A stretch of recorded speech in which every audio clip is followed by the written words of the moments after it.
Hi, I'm going to demonstrate how to make a bail solder. Some of you refer to it as the purse, but it's actually called a bail, and it's the little hanger that's on a pendant on a necklace or on a chain, because a pendant is separate from the necklace or the chain that it's on, and what we have to do is make the little connection where the chain can go through.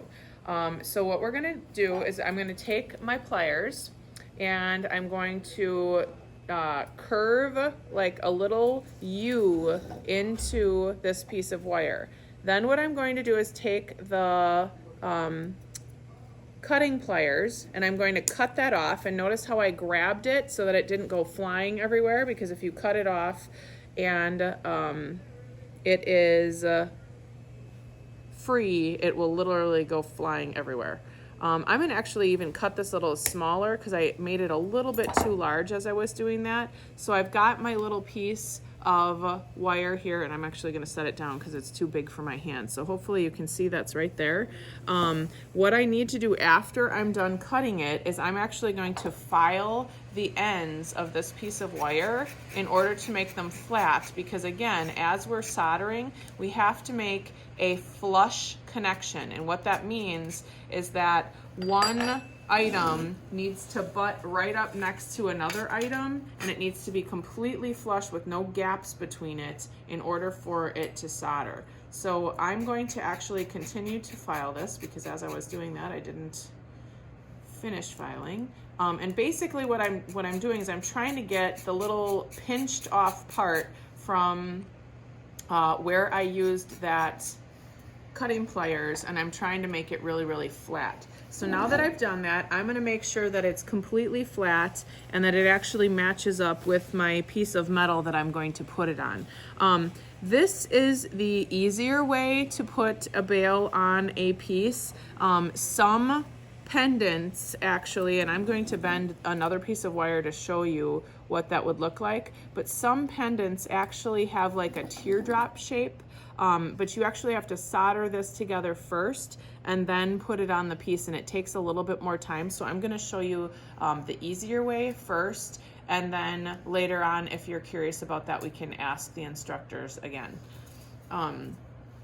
So I'm going to take my piece. I've actually filed that. I need to take a look at my end. This end is actually pretty nice and flat. I'm just going to sand it a little bit on the end, and I'm also going to take my piece of sandpaper. The sandpaper is a little too big, so I'm just going to rip it in half so that I can manage that a little bit easier. And I'm going to just, again, sand this piece so that I don't have any fingerprints or dirt on the piece of metal that I'm trying to solder. And I really only need to sand right now the part that I'm going to solder. I'll actually sand the whole thing later when I'm in the finishing process. And as I'm doing this, I'm going to set it in the top of my tool container with the flux brush and with the solder, because I'm going to take that over to the soldering booth in a moment. Then I'm going to actually put that little piece of wire inside the sandpaper, and I'm going to just kind of sand back and forth on this so that I get all the dirt and fingerprints, or finger oils technically, off of my piece of metal. And then I'm going to pick it up with the pliers, because what you'll see hopefully inside here is there's a bunch of dust in here. I don't want to just dump it in there, because then I've got dust everywhere also. So now that I have my pieces prepared, I'm going to take this over to the soldering booth, and I'm going to show you how to solder these together.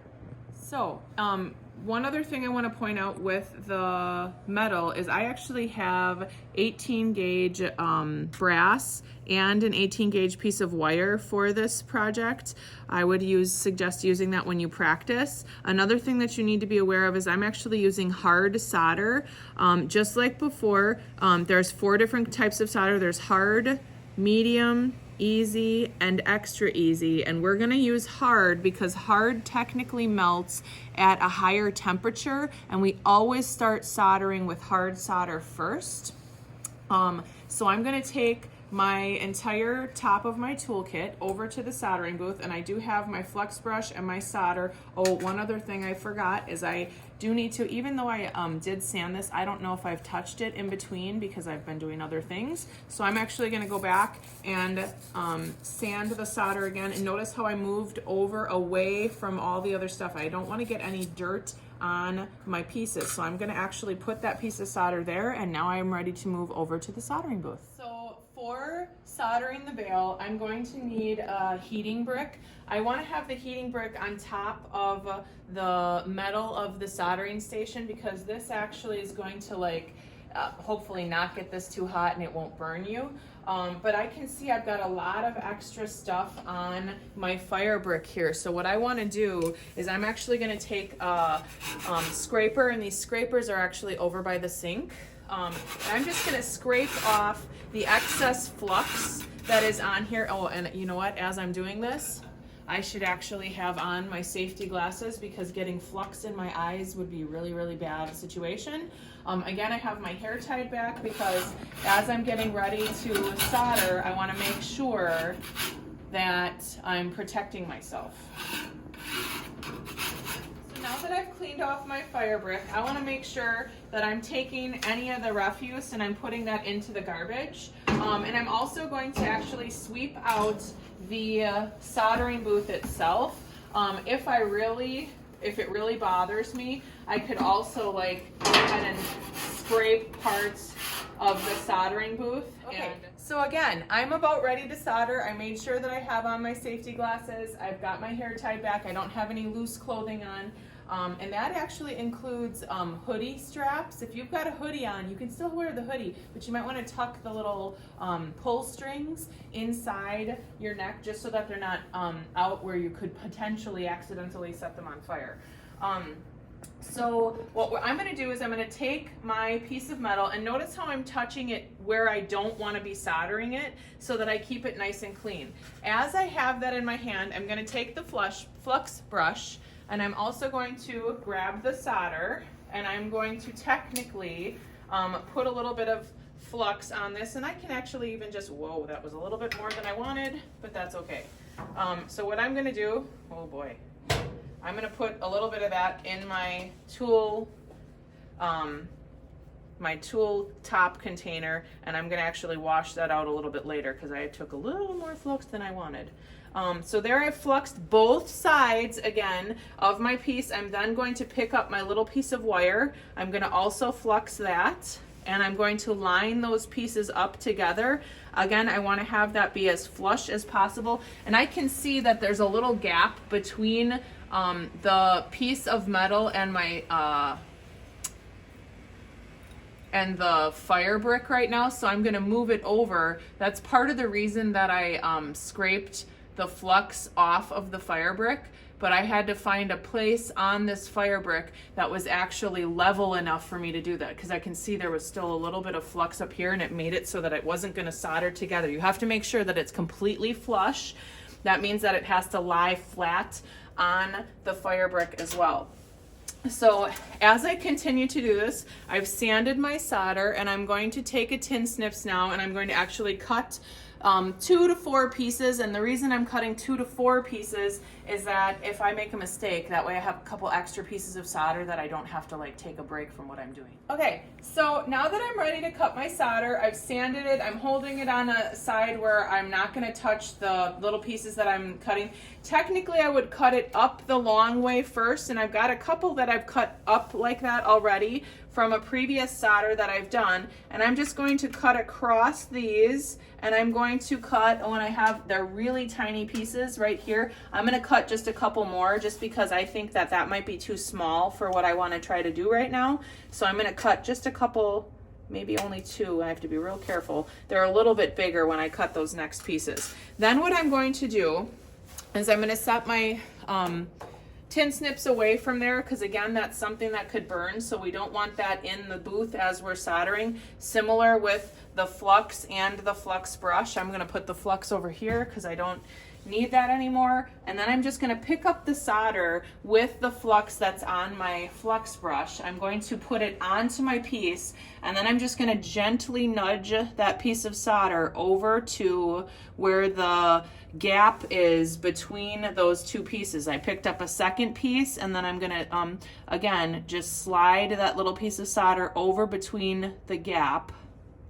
And the reason I am actually putting it kind of over the gap, I'm not putting it between the gap, I'm putting it over, and as I'm heating, it's going to melt and go through. Then what I'm going to do is I'm going to take my top of my tool tin, I'm going to put it over at the table just so that I'm out of the way and nothing in here could be set on fire.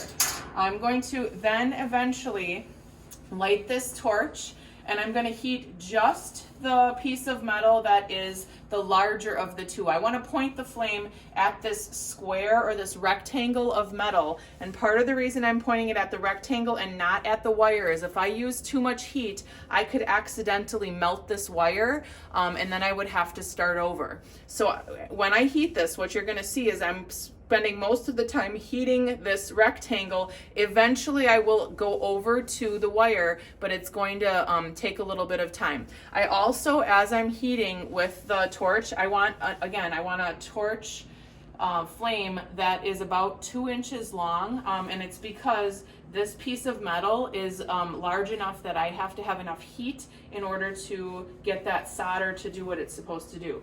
The reason I explain this is I'm going to put on the vent, and I'm not quite sure if you're going to be able to hear my voice for the next part. So I'm going to turn on the vent. And now I'm ready to solder. So I'm going to turn on the red knob first, get the striker to cooperate, and I've lit my flame. Then what I want to do is I'm going to take my flame, and again, I am going to just gently dry the flux on here until it bubbles up white, so that the solder sticks to where it needs to be as I'm trying to get this piece to solder together. And again, the solder technically acts like a permanent glue between the two pieces of metal. It's not glue. Solder is actually metal. It just melts at a lower temperature than the base metal that we're trying to put together. So now that I've got my piece fluxed, and hopefully you guys can see this too, it fluxed much better where I had sanded it, and where I didn't sand it, where there was oil and dirt, the flux didn't actually stick. That could be a potential problem with fire scale later, so you really want to make sure that you're sanding like more of it than you need to. It's really only essential to sand where it's going to solder, but this could be a problem later in my nice piece that I'm trying to make. So now I'm going to actually make this flame a lot bigger, and it's a lot louder, you'll notice, and it's a tighter flame here. I've got like this cone flame. The hottest part of this flame is technically this tip that's right here, and I do need to be careful. Now that I've like touched this tweezers to this flame, I don't want to touch that with my fingers, so I need to be real careful and think about what I'm doing as I'm heating different things. So here I'm going to mostly heat this square of metal, or technically it's a rectangle of metal, and it is brass. And I'm just like kind of going a little bit closer with my face toward the piece. I'm still about a foot away, but I just need to see what I'm trying to solder. And I can see also my solder moved. So I want to, and I'm gonna have to, like with the heat and with the tweezers at the same time, move it. If I don't move while I'm heating, the flux solidifies, and then I won't be able to move my piece of solder where I want it. And I can just see I picked that up. I can see what's going to happen here is this side on the left, or on the top from where you are, is going to solder first, and I may very well have to come back and redo that right side because I lost that little piece of solder that was on that side.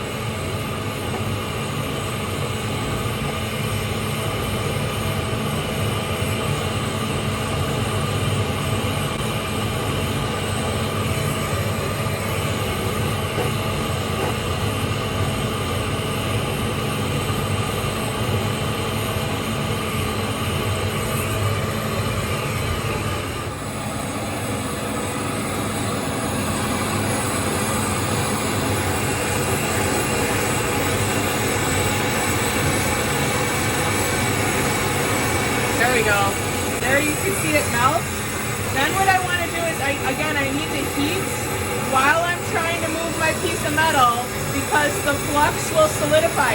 And here I can actually see that it's went through to the back side. So this is a good solder.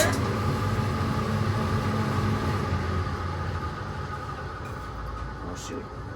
And here's what I'm talking about. Like right now I moved the heat and it got stuck, but as it cooled, it will release for you. What I want to show you too is it did solder on both sides. Sometimes if you are not clean enough, you may have to pickle in between in order to actually get your piece to solder again. Sometimes we just make mistakes and we have to redo things. That's just what happens with human beings. Sometimes we make mistakes and we'll have to redo. So I'm gonna take this, I'm gonna quench it, and then you heard the little sizzle. And then I'm gonna actually take this over to the pickle, put it in the pickle, and then I can actually clean it up. Again, when I'm finished with this, I should just see one tiny little line in between the wire and the metal. I don't wanna see all of that extra solder there. That should be gone. So you'll have to take a file and sandpaper and sand that off until all you see is brass here and a tiny little line in between. Okay, one other thing I wanna talk to you guys about is if we are forming brass or nickel, we do need to let it air cool. Forming or texturing brass or nickel, we would need to let this air cool. But since I'm not texturing or forming this piece, I can quench this. It's completely fine. If you are not forming or texturing, you can quench brass or nickel.